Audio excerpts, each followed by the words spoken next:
We've talked about how much quality is considered on projects. Let's look at our performance. In a study done of all the knowledge areas on project management, quality management's project management maturity level, how many organizations were practicing good quality products and processes, it had the highest standard deviation of all of the knowledge areas. What that meant was there was a very high dispersion among companies. What the researchers found was that some companies were doing a very good job and some companies were doing a very poor job. The companies that were doing the best job seemed to be in the areas of manufacturing, where quality was an accepted way of doing business. In other areas, there was less of a realization of the need for quality on projects. Researchers also conducted numerous simulations on project dynamics using a board game and simulating actual project experience. What they found was the results were very similar, even when it was only a game. Quality is not a driver of project decisions. As one researcher said, we have observed that regardless of the quality assurance policy agreed upon by the team in the planning phases of a project, it disappears as a priority once the team gets behind or over budget. Quality becomes less important even when the team has full information about the severe consequences to the value of the project. People are more likely to think in terms of time and cost rather than in project value. There is more focus on the project details than there are the value of the product life cycle. An unfortunate corollary to this observation is that although a lot of effort is put into managing scope change, there is not a lot of effort put into discovering scope and user needs in the front end of a project. So we see that discipline, even when viewed under simulation, is very difficult to apply. So what we're going to try and do is look at the standard from the perspective of quality planning, again, doing things up front, which is identifying which quality standards are relevant to the project and determining how to satisfy them. We'll look at two other areas, quality assurance, which is evaluating the overall project performance on a regular basis to provide confidence that the project will satisfy the relevant quality standard. Quality assurance is process-based. We'll also look at quality control, which is monitoring the specific project results to determine if they comply with the relevant quality standards and identifying ways to eliminate causes of unsatisfactory performance. Quality control is product-based. So quality assurance is process-based, looking at the processes that we have on the project, and quality control is product-based, looking at the individual deliverables or things that we produce out of the project. And remember that the project manager's role is to make sure that they turn implied needs into stated needs throughout the project via scope and quality management. Now, the essential characteristics of the process by which a project is performed is progressive elaboration of the requirements. That's the dictum. We don't know everything up front. We have to make sure that we identify all of the things necessary in the beginning and then set up some processes to improve it. The following graphic shows kind of the way in which you can look at the various aspects of quality. Process improvement is an organizational thing, or at a high level on a project. It's the way we set up our processes so that we ensure that quality is going to happen.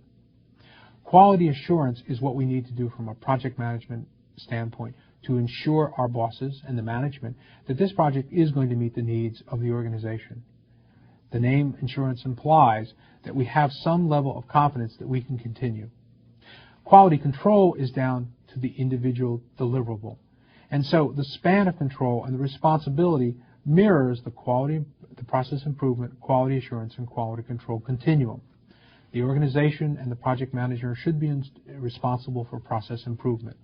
Our organization should give us tools and techniques to be able to make projects better. We should hopefully be able to surface back to them the things that are working through lessons learned and improvement. In a like fashion, the project manager is responsible for ensuring that quality is part and parcel to the project. He or she needs to make sure that the quality assurance activities are being followed. The individual worker who produces a deliverable, they're responsible for the individual products. Now, as we've shown in the graph, this is a continuum. Where the lines fall are not hard and fixed. The idea is that we know that we want to improve and do better, and we know that we want to be able to capture lessons learned. So we need a process improvement process of looking at the way things are going, taking down data, managing to improvement.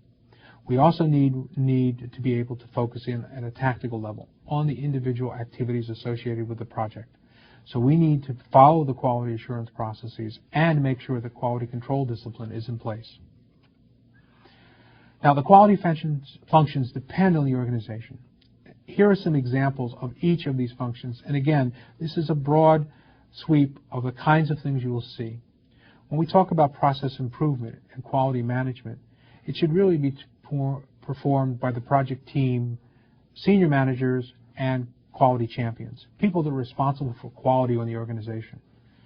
And these are things like the client relations, skills training, training in quality, the execution strategy, work process improvement, and identifying any obstacles and removing them so that good quality can be part of all projects. Quality assurance should be performed by the quality assurance personnel, normally an outside group, to ensure that the quality processes are being affected on the project. That means that a QA plan should be prepared and reviewed. QA procedures should be identified if there's any issues with them. The quality system should be verified, and any identification and analysis of problems. Audits and observations are also a key part, as are any corrective actions and training. Quality control is performed by the functional area doing the work. It involves the actual tests and inspections, any procedures and preparations and checklists that need to be done, and anything in the approval cycle itself. Calibrating any machines or dealing with any vendors are certainly an area that fall into quality control. I'd like to take now a brief moment and look at an example of what happens with a quality assurance group. Exercise, Tales from the QA Crypt, 3,000 feet. Answer the questions that follow from your own experience and projects in the workforce, and as they relate to what happened on this particular case. Is an effective quality assurance organization portrayed in this case? What are the strengths? What are the weaknesses? What could have been done differently in the case? What would you have done if you were the QA team, the project manager, or the lone dissenting programmer?